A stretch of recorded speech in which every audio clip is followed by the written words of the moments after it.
Hi and welcome back to another look behind the scenes of the development of Operation Flashpoint Dragon Rising. Today we're going to be looking at, or rather listening to, audio. Audio plays a massive part in Operation Flashpoint. The sounds in Operation Flashpoint are very authentic.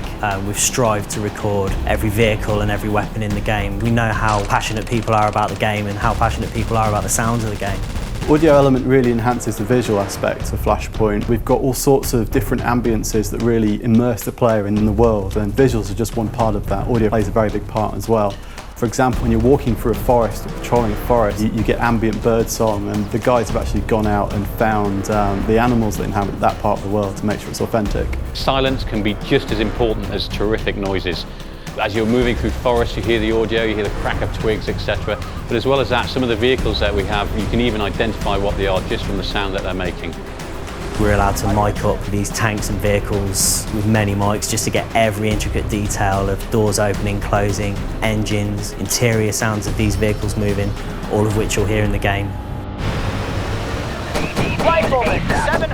We use audio as a tool in Flashpoint. It lets you know that you're under fire. It lets you know where the fire's coming from. Audio plays a vital role within every mission in Operation Flashpoint. It's really important to dictate the mood of what's going on, whether you're hearing very long distance gunfire and combat to know where particularly large engagements happening, or whether you're using it to cue in where the enemy are located for spec ops missions. Artillery is one area where the audio really helps the visual aspect of the game. When artillery shells land across the valley, you actually get the sound delay. So you'll see the flash, you'll see the explosion, and then we model the speed of sound, so the actual shockwave and shake as the bass kind of hits you from the explosion.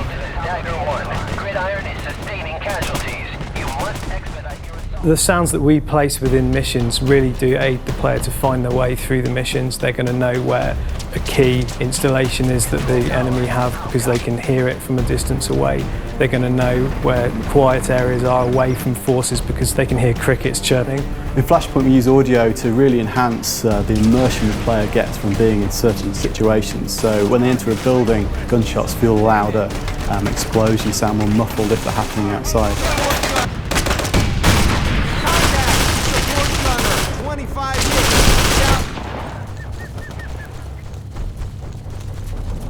When someone's firing at you from 500 metres away or 1,000 metres away, it's an actual asset of that weapon being fired at that distance. It's not trickery, there's no filtering or EQ being applied.